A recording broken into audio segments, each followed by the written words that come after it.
How to recover deleted for me messages on WhatsApp on iPhone. Hello everyone. In this video, I will show you how to recover deleted for me messages on WhatsApp on iPhone. Open the WhatsApp application on your iPhone. Now tap on Settings. Next, tap on Chats. Then tap on Chat Backup.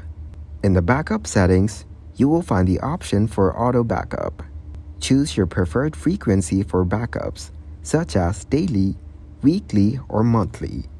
Make sure the Include Videos toggle is switched on if you want to include your videos in your backups as well.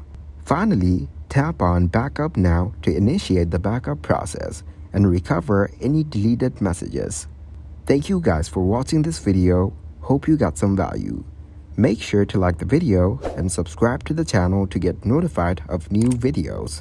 See you in the next one.